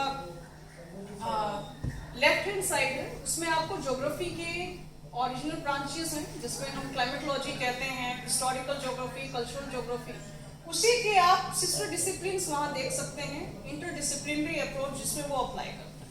आपका सोशियोलॉजी है वो भी इसमें आता है, पॉलिटिकल साइंस भी आता है, कल्चरल साइंस भी आता है, आपकी इकोनॉमिक ज्योग्राफी भी आता है, social. Only difference is that here you are not reading sociology in individual, you are reading the behavior of human in relation to the environment. So environment is a focus when you are talking about geography, but in sociology it is completely when you are talking about the human aspects. Okay, next. अब academic scope में these are the levels you have to pass through. कहीं ना कहीं जो भी आप discipline, कोई भी करियर आप चूज कर लीजिए, ये लेवल्स है। बहुत ज्यादा दिख रहे हैं, लग रहा है हम तो पहले भी नहीं है अभी तक। Of course it will take time, ठीक है? Now in BA Arts you have 3 disciplines. After that you will move to the master. But master किसमें करनी है? ये आपका एक, आप क्या कहेंगे, माइलस्टोन हो सकता है आपके करियर का। आप उसमें मास्टर करिए जिसमें आप अपना करियर बनाना चाहते हैं, ये मेरा सुझाव रहेगा। बाकी आप फ्री हैं, आप जो भी चूज करना चाहते हैं। After that B.Ed, M.Ed जो है मैंने इसमें इसलिए किया है, it is a part of graduation only, but even after this time, after graduation you can take a turn and you can go to the field of education. वो आप कर सकते हैं, आप B.Ed, लेकिन B.Ed के बाद फिर से M.Ed करना होगा। और अगर जो मैं गवर्नमेंट ऑफ इंडिया के जो रूल्स चेंज हो रहे हैं उसमें ये है कि पहले वो 1 साल की होती थी, अब वो शायद इसको they are making it 2 years. So 2 + 1 year 3 years। M.Ed को 1 year किया गया है। आई डोंट नो अभी होगा चेंजेस तो उसमें 2 years भी हो सकता है। लेकिन B.Ed के बाद आपको M.Ed कंपल्शन है अगर आपको एजुकेशन में PhD करनी है तो। It means you are going again the same path. इस ग्रेजुएशन का वहां पे कोई मीनिंग नहीं रह जाएगा। ये नॉलेज जो भी आपके, इसमें एक कुछ चीजें आप अपने साथ कैरी करेंगे, वो है क्रिटिकल थिंकिंग, आपकी जो पर्सनैलिटी डेवलपमेंट है वो आप कैरी करेंगे। नॉलेज आपकी रह जाएगी। यहाँ से एक नई स्ट्रीम जो बनती है, दैट इज एजुकेशन, वो आपको चूज करनी पड़ेगी। और एजुकेशन इन ज्योग्राफी एक रिक्वायरमेंट है आज के टाइम पे। स्कूल्स में बहुत डिमांड है इसके, क्योंकि जो एनसीईआरटी में करिकुलम जब बनते हैं वहां पे आपको माना जाता है कि आप एजुकेशन इन ज्योग्राफी में है कि नहीं। और मेरे पास क्लासिक एग्जांपल्स हैं जिन्होंने बीए की है, बीएड की है, एमएड की है, and now they are working in NCERT. NCERT आप सब लोग जानते होंगे, जो बुक्स बनाते हैं एंड मेजर अथॉरिटी इंडिया में जो एजुकेशन सेक्टर में काम करती है। नेक्स्ट, एक सेकेंड ऊपर जाइए। पीएचडी के बाद आपका है पोस्ट डॉक भी है और डीलिट भी है। डीलिट आपके केस में लागू होता है in case you are pursuing for going for the higher education. तो ये आपको प्रिविलेज है, ये साइंस वालों को नहीं है, ठीक है। इस चीज में आप आगे आप पोस्ट डॉक में जा सकते हैं, लेकिन ये कॉम्प्लीमेंट्री है, ये कोई नेसेसिटी नहीं है किसी भी करियर्स में। ये आपको एक बेहतर आपका सीवी और आपको एक बेहतर पोजीशंस पे बनाने के लिए ये एक एडवांटेज है, राइट। नेक्स्ट चलिए। अब ज्योग्राफी जो है आपके बहुत सारे डिसिप्लिन्स हैं। बहुत सारे लोग अभी जो रिक्वायरमेंट आ रही है, it is coming in the geo informatics. और जियो इन्फॉर्मेटिक्स एमए और बीए वाले भी कर सकते हैं। आप मास्टर्स इन जियो इन्फॉर्मेटिक्स कर सकते हैं डिस्पाइट हैविंग एमए, लेकिन इसका एक क्राइटेरिया है कि आपके पास कलर ब्लाइंडनेस आपको नहीं होना चाहिए। अगर आपके पास कलर ब्लाइंडनेस है तो आप इस फील्ड में नहीं जा सकते हैं, राइट। वो एक टेक्निकलिटी है जो आपको फुलफिल करनी होगी। So you have an number of institutions, अगर मैं गलत नहीं हूं तो 27 है। नेक्स्ट पेज, यस 28 इंस्टीट्यूट है और BHU is one of them, जो आपको पीजी डिप्लोमा कराता है, एमए नहीं कराता है, लेकिन आपको बहुत इंस्टीट्यूट मिल जाएंगे जहां पे एमए इन जियो इन्फॉर्मेटिक्स होती है। और वो it is completely a science stream, you can take a divergence, you can move to that. और जियो इन्फॉर्मेटिक्स में it is typically you need to play with the programming is major aspect। आप programming में interested हैं कि नहीं। satellites, it's all about satellites। तो satellites आप इसरो का नाम जानते होंगे, you have an idea about satellites। और अगर आप graduation कर रहे हैं अभी बीएचयू में, हम लोग भी remote sensing पढ़ाते हैं, but it is not even 1% what you can have in geoinformatics। okay, so you have 28 universities for professional job। Geo informatics ऐसा कोई सेक्टर नहीं है, चाहे वो सोशियोलॉजी हो, चाहे वो पॉलिटिकल साइंस हो, जिसमें इसकी रिक्वायरमेंट नहीं है, because it is related to the locations कि कहाँ पे कब क्या करना चाहिए। अगर एक मॉल भी बनता है, it is based on the geo informatics.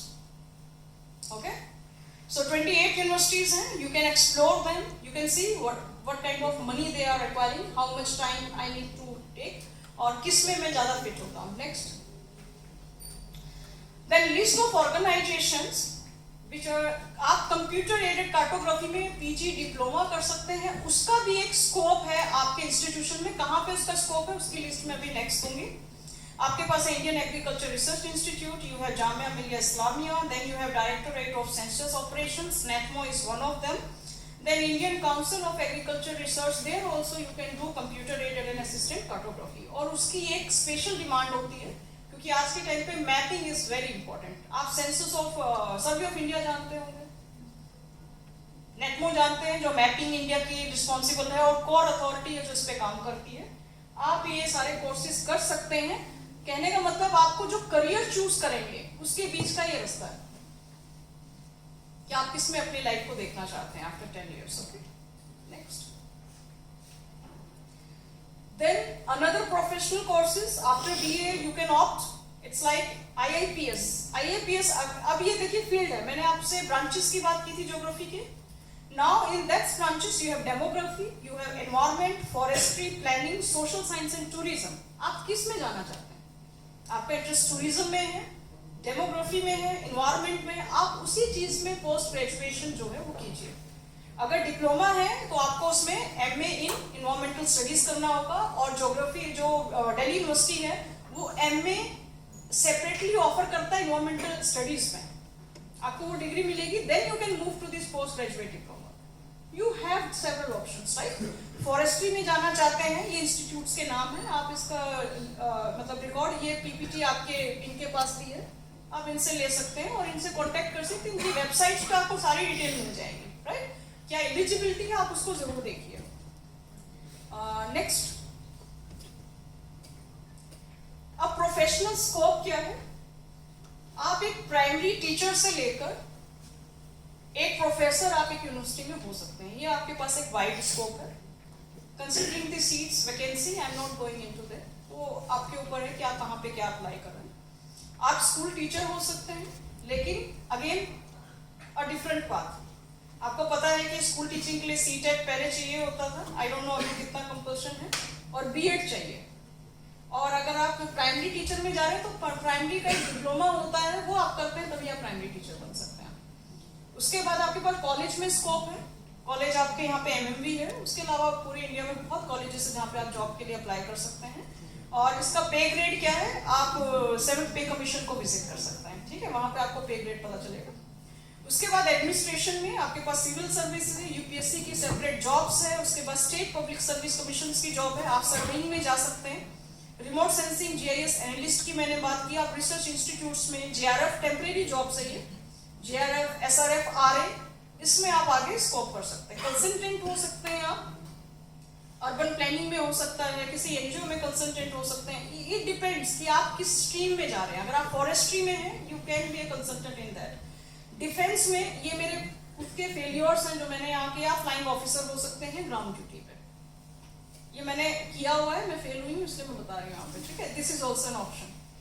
Metrology में आप जा सकते हैं, क्लाइमेट स्टडी में, अगर आप मेट्रोलॉजिस्ट हैं, आप उसमें फील्ड में अच्छा क्लाइमेटोलॉजी, क्लाइमेट के बारे में अगर आप बहुत इंटरेस्टेड हैं, ये फिजिकल ज्योग्राफी का पार्ट है, वो कर सकते हैं। स्टाफ सिलेक्शन कमीशन में जा सकते हैं, ब्लॉक डेवलपमेंट ऑफिसर आप हो सकते हैं। बैंकिंग में प्रोबेशनरी ऑफिसर, वो सोशियोलॉजी वाला भी हो सकता है। You need to clear the exam, that is the criteria, right, but आप ये कर सकते हैं। इंटेलिजेंस में आप जा सकते हैं, इंटेलिजेंस ब्यूरो जो है वो ग्रेजुएशन के बाद जॉब ऑफर करता है, आपको एंट्रेंस क्लियर करना होगा, इंटरव्यू देना होगा, you can opt for that. Tourism officer हो सकते हैं, डेमोग्राफर हो सकते हैं आप, और यूट्यूबर भी हो सकते हैं, राइट, कि व्हाई नॉट। मुझसे कई बार स्टूडेंट ये बोलते हैं मैम सरकारी नौकरी नहीं है, प्राइवेट नहीं है, ये नहीं है, तो आप यूट्यूबर भी बन सकते हैं। सोशल मीडिया बहुत पावरफुल प्लेटफॉर्म है, और आप जानते हैं कि जिस एज में आप हैं, जो फेमस यूट्यूबर है इंडिया के, वो इस एज से पहले बन चुके हैं। क्या मैं गलत कह रही हूँ? आप तो जानते हैं, यूट्यूब आपसे बेहतर पहुंच जाता है। और मगर मैं यहाँ पे यूट्यूबर में ये नहीं कह रही हूँ कि आप डांस कर लीजिए, म्यूजिक कर लीजिए। I am not talking about youtuber in relation to any other activity, I am talking about academic channels. आप कोई भी एकेडमिक चैनल, और इसमें आपसे कोई पैसा नहीं लेता। मैंने कहा ना कि आपके पास फ्री की जॉब भी है, इसमें आपको कोई डिप्लोमा नहीं चाहिए। आपको क्या चाहिए? अपने ऊपर एक विश्वास और टैलेंट होना चाहिए। अगर आप एकेडमिक चैनल्स में हैं, you should be a good orator. मेरे खुद के फ्रेंड्स हैं जो यूट्यूब चैनल्स चलाते हैं। इवन जेएनयू में आपने कई बार एक लड़की का नाम सुना होगा, वो यूपीएससी के वीडियोस बहुत अपलोड करते हैं, बहुत फेमस है, ऐसा नहीं है। She belongs to JNU, JNU से उन्होंने पीएचडी भी किया हुआ है। और बाकी आप सब जानते हैं कि कितने एकेडमिक चैनल्स हैं, और ज्योग्राफी एक मेन स्ट्रीम है। जनरल स्टडीज से लेकर आप यूपीएससी के मेन पेपर तक चले जाइएगा, अगर आप में टैलेंट है। लेकिन आप ये समझ लीजिए, पढ़ाने के लिए यहाँ नॉलेज भी होना चाहिए। वहां पे कंपटीशन है, आपको मार्केट में ये बताना होगा कि मेरी एकेडमिक नॉलेज बहुत बेहतर है, तभी उस बेसिस पे आप चैनल्स को चला पाएंगे। एक दिन ब्लॉग कर सकते हैं, 2 दिन कर सकते हैं, फिर नहीं चलेगा, क्योंकि जो आप मटेरियल यूज करते हैं, लोग उसको रेफर करने के लिए बहुत है कि कहाँ से लिया है, इन्होंने ये कैसा कह दिया है। रिस्पॉन्सिबिलिटी भी है वहां पे, right. But you can be a youtuber in academic fields of geography, क्योंकि उसमें आपको बहुत स्कोप है, राइट। नॉन प्रॉफिट ऑर्गेनाइजेशन, एनजीओ में रिपोर्ट्स जो बनती हैं, एनालिस्ट जो होते हैं, उसमें ज्योग्राफी का बहुत स्कोप है। आप जीआईएस रिमोट सेंसिंग अगर जानते हैं, you can be part of the NGO, और वो आपका लाइफ टाइम जॉब भी हो सकता है, डिस्पाइट कि आप क्या चूज करते हैं। I am not saying you have to go to this. Next, cartography field में है, अर्बन प्लानिंग, रीजनल प्लानिंग, इसका इंस्टीट्यूट्स हैं, आप उसमें जाके अर्बन प्लानिंग का मास्टर करना होगा आपको, then you can be part of this. Climate change analyst हो सकते हैं, जियोमॉर्फोलॉजिस्ट हो सकते हैं। जियोमॉर्फोलॉजिस्ट में बहुत क्लासिक एग्जांपल है, जिन्होंने सिंपल एमए किया है, वो पीआरएल में भी है अभी साइंटिस्ट। और मैं एग्जांपल दे सकती हूँ कि एक जो चीज होती है, you should be very smart enough to get a job. इसका एक एग्जांपल मैं देती हूँ कि एक साइंटिस्ट है मेवाड़िया में, उन्होंने सिर्फ बीए किया था दिल्ली यूनिवर्सिटी से, बीए के बाद उन्होंने कुरुक्षेत्र से जो है वो एमए किया है, क्योंकि वहां पे एमएससी की डिग्री मिलती है। तो क्या हो गया, आप एमएससी के हो गए, एमएससी हो गया ना। एमएससी के बाद उन्होंने चौधरी बंसी लाल यूनिवर्सिटी से, सोचिए आपसे अगर मैं पूछूंगी तो आप कहेंगे अरे चौधरी कौन जाएगा उधर एडमिशन लेने के लिए, ये सोचते हैं ना हम लोग, छोटी सी यूनिवर्सिटी। इसलिए मैं बोलती हूँ कुछ फर्क नहीं पड़ता कहाँ से क्या कर रहे हैं, आप क्या है ये फर्क पड़ता है, नॉलेज आपकी क्या है। चौधरी बंसीलाल यूनिवर्सिटी से उन्होंने पीएचडी किया है, उनके को सुपरवाइजर वाडिया से रहे हैं। इसका मतलब क्या किया, उन्होंने कोलैबोरेशन किया। कोलैबोरेशन में क्या हुआ, पीएचडी उनकी डिग्री चौधरी बंसीलाल से, लेकिन जो स्किल है, जो टैलेंट है, वो उन्होंने वाडिया से ले लिया। Now he is a scientist over there. मैं यही कह रही हूँ, मिरेकल्स होते हैं यार, लेकिन मिरेकल उन्हीं के साथ होते हैं जो हार्ड वर्क करते हैं। बिना हार्ड वर्क के मिरेकल्स नहीं हो सकते। उसके बाद आप लोकेशन एनालिस्ट हो सकते हैं, ट्रैवल टूरिज्म के प्लानर हो सकते हैं, एडवाइजर हो सकते हैं, जियो स्पेशल एनालिस्ट हो सकते हैं, हाइड्रोलॉजिस्ट हो सकते हैं, मेट्रोलॉजिस्ट हो सकते हैं, वाटर कंजर्वेशन ऑफिसर हो सकते हैं, सोशल कंजर्वेटिव हो सकते हैं आप। ये डिपेंड, मैंने वही कहा ना, आपको चूज करना पड़ेगा आप किस स्ट्रीम में जाना चाहते हैं। Next, despite the options I was telling about that you can be at a school, college, so मैं यूनिवर्सिटीज के नाम यहाँ पे बिल्कुल मेंशन नहीं कर रही हूँ। मैं आपको 12 ऐसे ऑर्गेनाइजेशंस बता रही हूँ जहाँ पे आपकी जॉब में परमानेंट जॉब की बात कर रही हूँ, रिसर्च इंस्टीट्यूट में परमानेंट जॉब की बात कर रही हूँ। मैं यूपीएससी, ये सब ठीक है, ये एक जर्नल है, वो आप सोशल साइंस के तब भी मिलेगा, जब आप साइंस के तब भी मिल सकता है, irrespective of your subject field, right. यहाँ पे दे आर एक्सक्लूसिवली जहाँ पे जॉब ज्योग्राफी वालों को मिली है, और हमारे बहुत सारे ऐसे लोग हैं जो यहाँ पे काम करते हैं। You have an ECMO, census of India, Manohar Parrikar institute of defence strategic studies, institute of applied economic research, centre for the study in developing societies, Indian ICSR funded जितने भी रिसर्च इंस्टीट्यूट है उसमें ज्योग्राफी वाले job कर सकते हो। मैं BA की ही बात कर रही हूँ, मैं यहाँ पे कोई साइंस की बात नहीं कर रही हूँ। Center for Environmental Planning and Technology University, School of Planning and Architecture, Institute of Chinese Study, National Institute of Urban Affairs, provided आपका इसमें बैकग्राउंड होना चाहिए। इसका मतलब आपको एमए में ही चूज कर लेना है कहाँ जाना चाहते हैं। एनडीए में भी टीचिंग आप कर सकते हो, वहां पे भी आपको असिस्टेंट प्रोफेसर की जॉब मिल सकती है। उसके बाद एनसीईआरटी है, एनसीईआरटी में आप डायरेक्टर तक जा सकते हो, लेकिन आपको उसके लिए बीएड, एमएड और फिर क्या करना होगा, पीएचडी इन एजुकेशन। इवन मैं आपको बता देती हूँ, सेंट्रल इंस्टीट्यूट ऑफ एजुकेशन है, उसमें एक पोस्ट है ज्योग्राफी की जो खाली रहती है कई बार, क्योंकि एजुकेशन में ज्योग्राफी कर ही नहीं रहे हैं लोग। तो आप ये देखिए जहां पे लिमिटेड ऑप्शन है, क्योंकि लिमिटेड ऑप्शन में आपके पास स्कोप ज्यादा है, जहां पे बहुत ऑप्शंस हैं वहां पे आपको कतार बहुत दिखेगी, राइट। और रिसर्च में जब आप जा रहे हैं, यू नीड अ फेलोशिप। मैं पहली बात बोल रही हूँ कि अगर आपके पास फेलोशिप नहीं है, research can be a tricky task for you, it can be a burden on you. तो नेट है, कोई भी फेलोशिप किसी फॉर्म की जो आपको फाइनेंशियल सपोर्ट दे, you must go for that, right. So this are the options I have, remaining it's your decisions, and do we have queries? And thank you so much.